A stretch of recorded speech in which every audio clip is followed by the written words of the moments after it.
스포츠. Shout out to them people.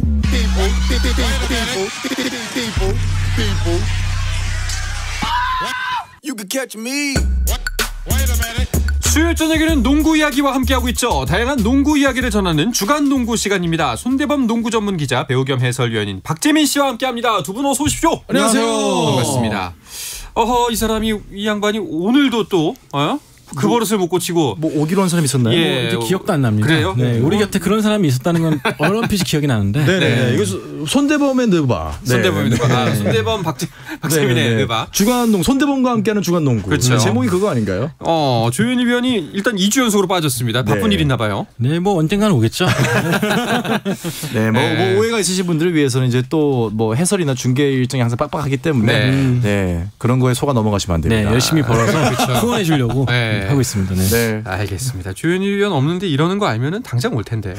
네. 자, 일단은 NBA 소식부터 전해볼까요? 미국 프로농구 NBA에도 컵 대회가 도입된다고 하더니 진행 방식과 일정까지 발표가 됐습니다. 네, 이제 인시즌 토너먼트라고 해서 이제 시즌 중반에 토너먼트를 개최하기로 했습니다. 11월 4일부터 12월 10일까지 화금요일마다 경기를 진행하게 되고요. 결승전은 이제 라스베가스에서 열리게 되는데 우승 상금은 $50만 책정이 됐습니다.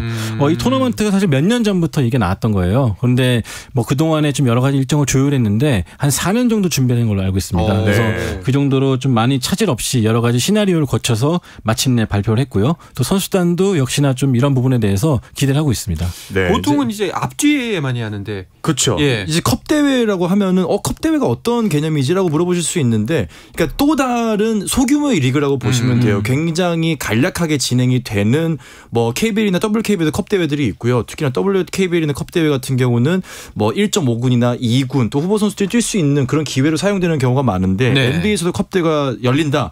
한마디로 1년 내내 시즌을 돌리겠다는 거죠. 그래서 시즌 중에 열리기 때문에 사실은 선수들한테 큰 차질은 없는데 이게 중요한 포인트가 경쟁. 이 토너먼트라는 특유의 그 짜릿함이 좀 단판점이 주는 경쟁이 있기 때문에 이걸로 한번 시청률을 땡기겠다.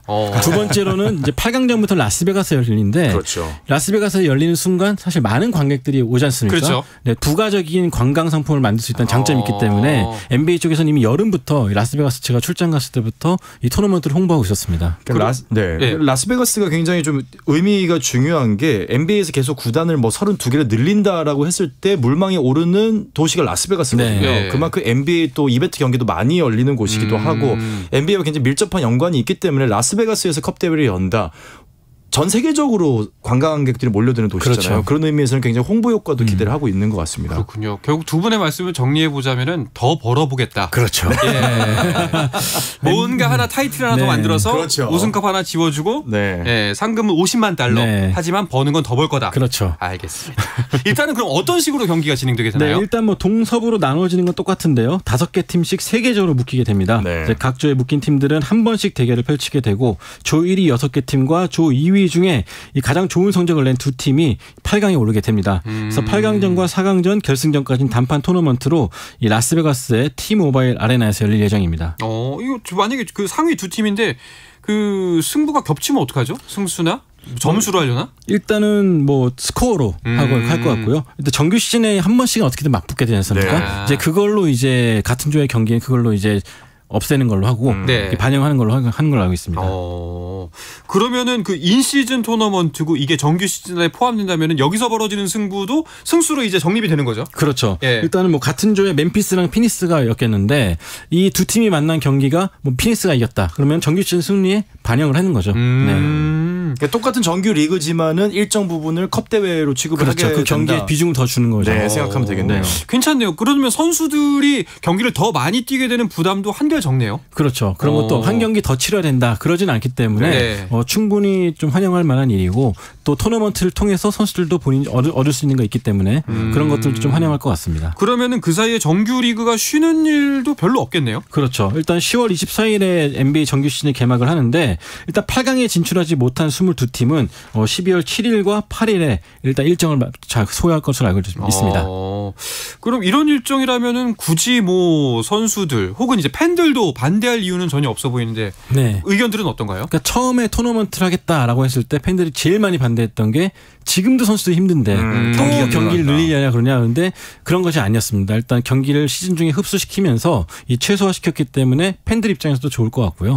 또 구단 입장에서도 부가적인 수익, 뭐 광고 수익도 기대할 수 있기 때문에 이런 부분에 대해서 이미 선수단과 이 구단 그리고 리그가 합의한 걸로 알고 있습니다. 사실 사무국에서 제일 걱정했던 거는 시즌 중반에 경기력이 처지는 거거든요. 네네. 특별히 승수가 이제 뭐 중요하지 않은 시기가 없겠지만은 중요한 어떤 선수들이 시즌 말보다는 중간에 좀 처지는 페이스가 있거든요. 근데 그 중간에 토너먼트를 넣음으로써 경기 페이스, 흥행의 페이스, 광고 수익의 페이스를 계속해서 끌어올리겠다라는 거 그런 뭐 모양새인 것 같고요. 사무국에서는 뭐 이렇게 밀어붙였을 때 경기 수가 차이가 없다. 그럼 선수들 입장에서도 반대할 건 없고. 그렇죠. 근데 선수들 입장에서는 좀 쉬고 싶을 때 못 쉬는 건 좀 있을 수도 있겠지만. 네. 그리고 또 작년 WNBA가 이미 비슷한 커미셔너컵을 진행하고 있는데 뭐 라스베가스 에이시스라는 상위팀이 컵 대회에도 차지하고 파이널도 우승했습니다. 이럴 경우에는 이관왕이라는 타이틀을 또 붙일 수가 있죠. 네. 그렇죠. 여러모로 이렇게 좀 명성 붙이기, 수식어 붙이기를 좋아하는 리그이기 때문에 이런 부분에 있어서도 좀 많이 전략을 좀 세운 것 같습니다. 두 분들의 개인적인 생각은 어때요?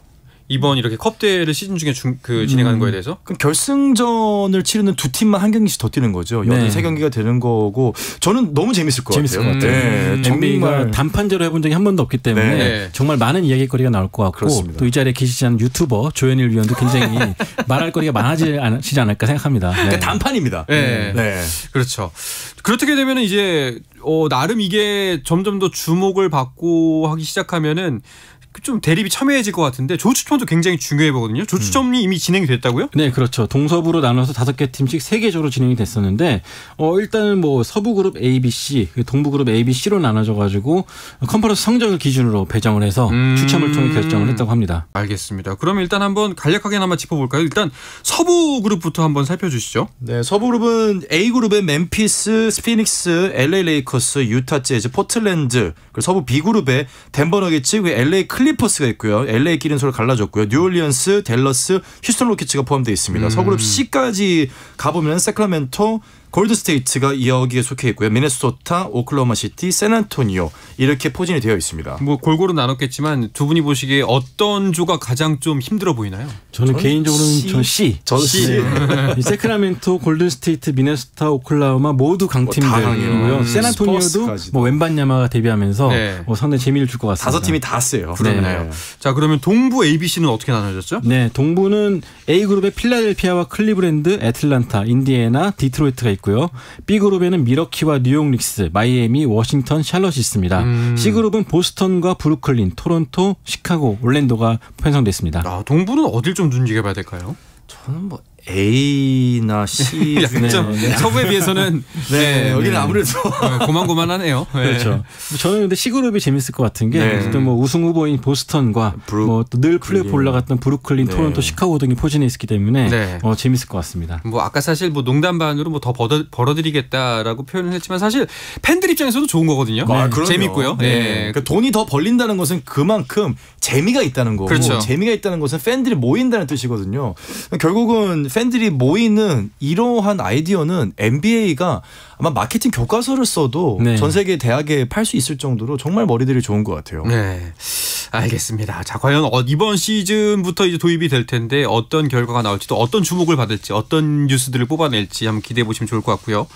NBA 팬들 같은 경우에는 요즘 농구에 대한 갈증을 농구 월드컵으로 대신 풀 생각일 텐데 아쉽게도 NBA 선수들의 불참 소식이 계속 이어지고 있습니다. 그렇죠. 이제 8월 25일에 이제 일본과 인도네시아, 필리핀 3개국에서 월드컵이 개막을 하는데 일단은 가장 유력한 우승 후보로 꼽혔던 세르비아의 니콜라 요키치 선수가 또 결정을 하게 됐고요. 또 그리스의 아테토쿤보 그리고 라트비아의 이 포르징기스 선수까지도 부상으로 결정을 하게 됐습니다. 또 이 덴버 너게츠의 우승 주역이었던 저말 머레이도 캐나다 대표팀에 승선할 것으로 보였는데 또 하차했습니다. 이게 근데 사실은 뭐 이렇게 표현하면 조금 그렇습니다만 미국 대 다른 나라들의 열강의 싸움이잖아요. 네, 그렇죠. 표현하면은. 근데 그 열강의 주축을 담당한 선수들이 대거 빠지니까 좀 김이 새는 느낌인데요. 네, 약간은 좀 김이 빠지게 됐죠. 아무래도 네. 농구에서 뭐 5명이 하는 종목이긴 하지만 슈퍼스타가 차지하는 존재감이 크기 때문에 그렇죠. 이 슈퍼스타들이 빠졌다는 것은 약간 흥행에 좀 악영향을 주지 않을까 생각하고 있습니다. 네. 근데 반대로 이해를 해보면은 그만큼 NBA의 스케줄이 강행군이라는 뜻으로 해석이 되기도 해요. 그렇죠. 그러니까 아테토쿤보 같은 경우도 본인의 SNS에 장문의 글을 남겼거든요. 본인이 굉장히 속상하다 하지만 메디컬 팀의 판단이었고 본인도 이 판단을 존중한다. 굉장히 장문의 글을 남겼는데 그걸 보면서 그러니까 국가대표에 대해서는 굉장히 자부심을 느끼고 있던 선수들이거든요. 근데 이 선수들이 불참을 한다고 어렵게 고백을 할 정도라면은 NBA 스케줄이 이게 시즌이 끝난 지 벌써 지금 4개월, 5개월이 다 돼가지만은 여전히 회복이 안 되는구나. 굉장히 네. 어려운 스케줄이구나라는 걸 다시 한번 느낄 수 있었습니다. 그렇군요.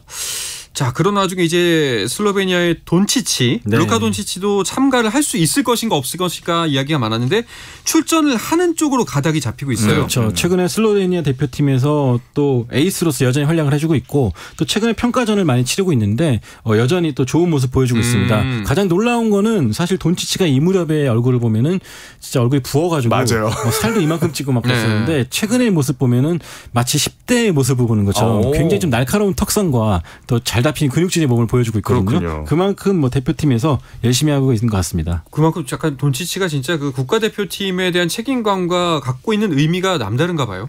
그렇죠. 이제 뭐 주장에 뽑혔다라는 이제 뉴스도 저는 봤는데 그만큼 본인이 어린 나이에도 불구하고 특히 체중 관리에 대해서는 시즌 내내 NBA 진출하고 나와서 계속해서 지적을 들어왔었고 특히나 성적에 있어서는 NBA에서도 또 국제대회에서도 그렇다 할 만한 본인의 족적을 남기지 못했거든요. 그런 면에서 자기 관리에 대해서도 생각이 좀 많이 달라진 시점을 지금 이제 거치고 있는 게 아닌가 하는 생각이 듭니다. 그렇죠. 아무래도 또 슬로베니아가 돈치치가 빠졌을 때의 평가전 결과가 영 신통치 않았기 때문에 네. 돈치치가 빠질 수가 없는 상황이 된 것 같기도 해요. 네. 그렇죠. 돈치치가 있고 없고에 따라서 강팀이냐 평범한 팀이냐가 갈라지기 때문에 돈치치의 영향이 중요할 것 같습니다. 네.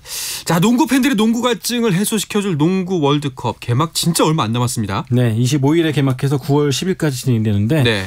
정말로 하루 종일 농구 열리기 때문에 팬들 기대하셔도 좋을 것 같습니다. 네. 알겠습니다. 자, NBA에서는 또 하든과 필라델피아의 갈등이 갈수록 커져가는 분위기인데요. 이 소식은 잠시 쉬었다 가서 계속해서 전해드리겠습니다.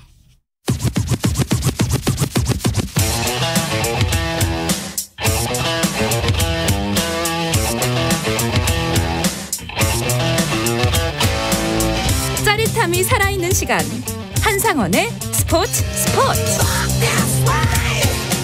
수요일 저녁 농구 이야기 주간 농구 듣고 계십니다. 손대범 농구 전문 기자 배우 겸 해설위원인 박재민 씨와 함께하고 있습니다. 안녕하세요.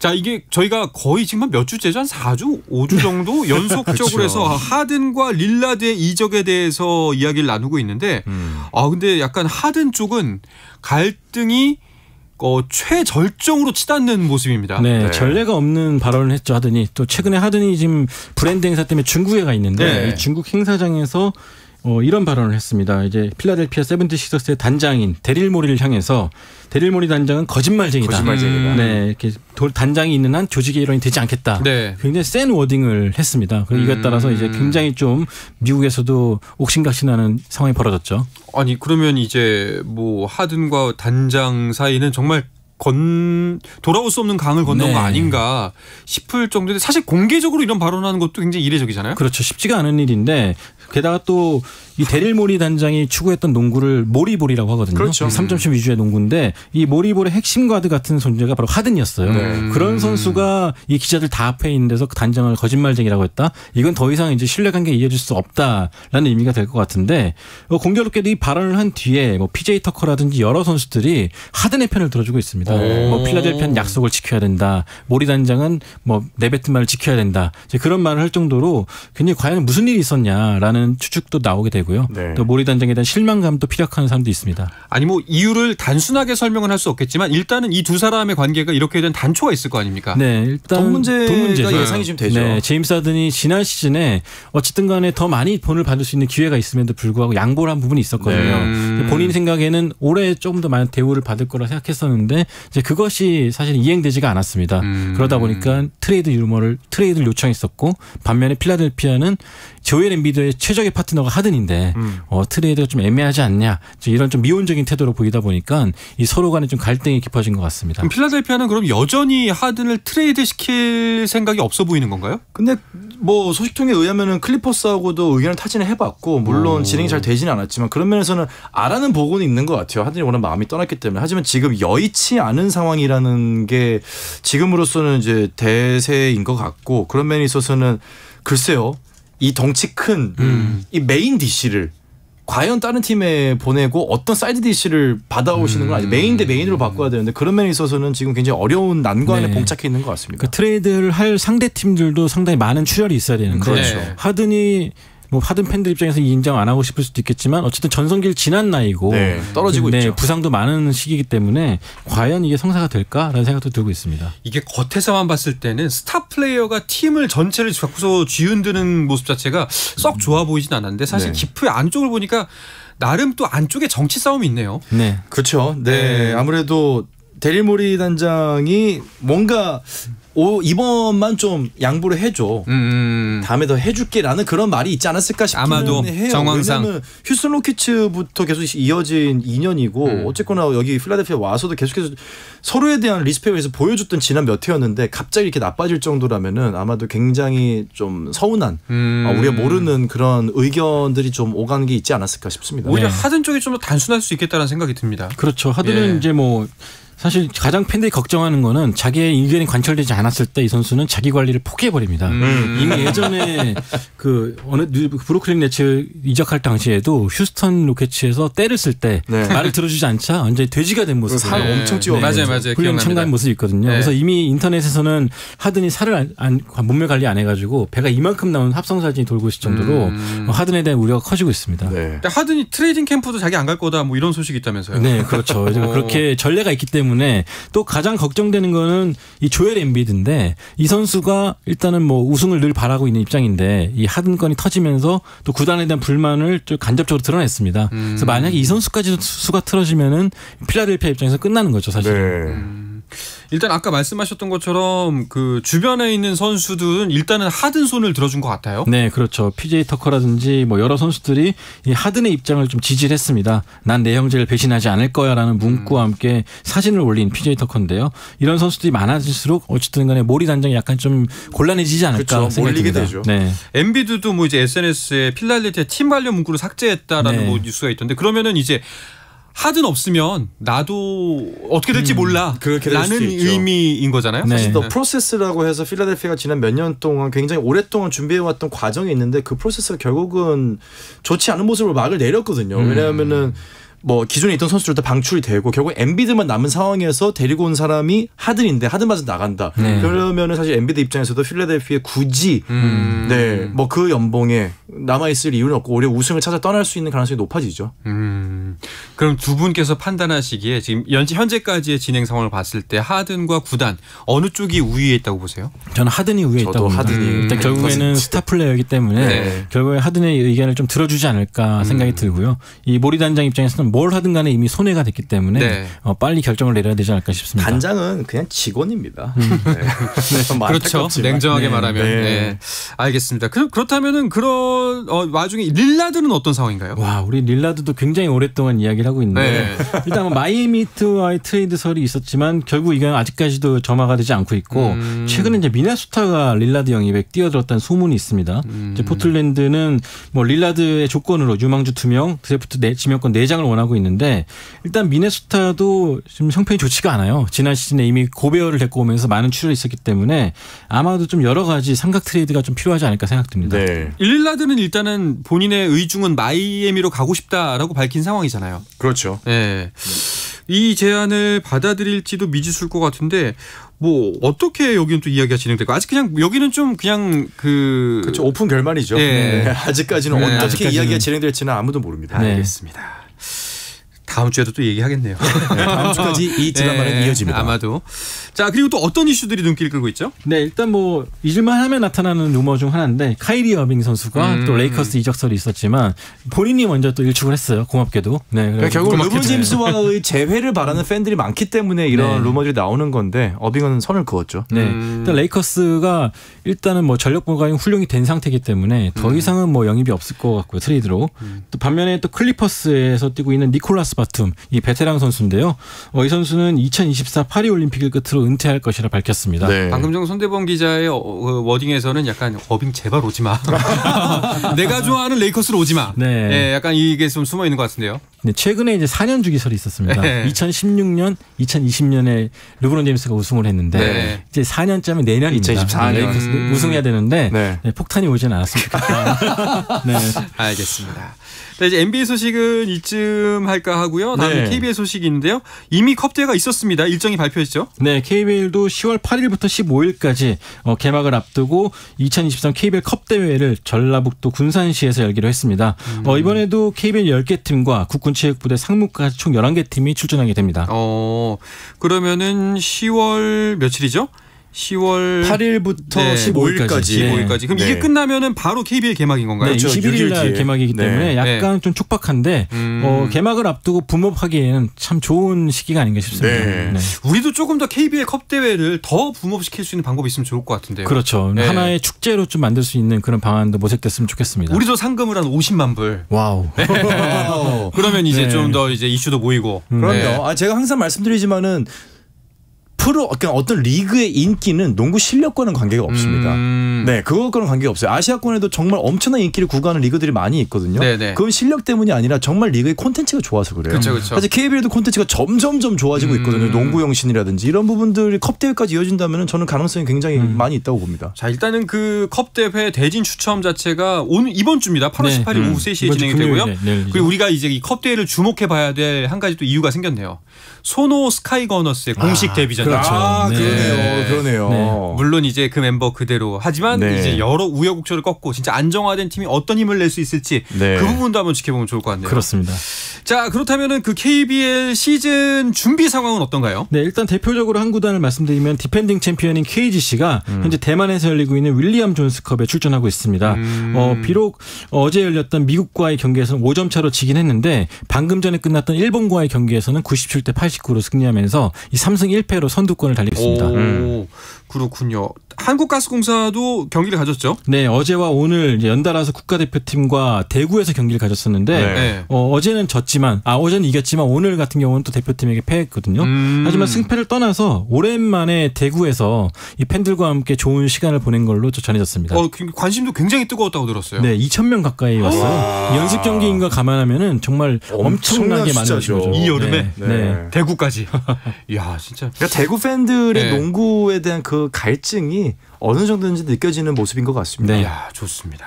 자, 그리고 신인 드래프트에 관련한 소식도 점점 들려오고 있죠. 네, 그렇죠. 현재 뭐 문정현, 박무빈, 6위상의 빅3가 그쵸. 이제 현재 여겨지고 있는데 여기 한 명 더. 여기에 이제 중앙대 빅맨인 이강현 선수가 이제 3학년을 마치고 드래프트에 나오겠다라고 발표를 했습니다. 이강현 선수 같은 경우는 뭐 장신의 슈터치가 좋고 또 최근에 대학 선발 대표팀에 뽑혔던 정도 네. 인재인데 이 선수가 당장 뭐 빅3 내에 들 거라고 생각 들진 않지만 그래도 1라운드에서 상당히 좀 바람을 일으키지 않을까 생각합니다. 네, 이번 드래프트는 굉장히 좀 실력 있는 선수들이 많이 나오기 때문에 이 선수들이 잘 성장을 해서 리그를 좀 잘 이끌어갔으면 좋겠다는 생각을 가져봅니다. 네, 알겠습니다. 자, 이 이야기를 끝으로 이번 주 주간 농구는 마치도록 하겠습니다. 손대범 농구 전문 기자 박자민 해설위원과 함께했습니다. 다음 주에는 조현일 위원과도 함께할 수 있길 바라면서 인사 나누겠습니다. 두 분 고맙습니다. 감사합니다. 감사합니다. 자, 내일도 저녁 8시 30분에 뵙겠습니다. 한상원의 스포츠.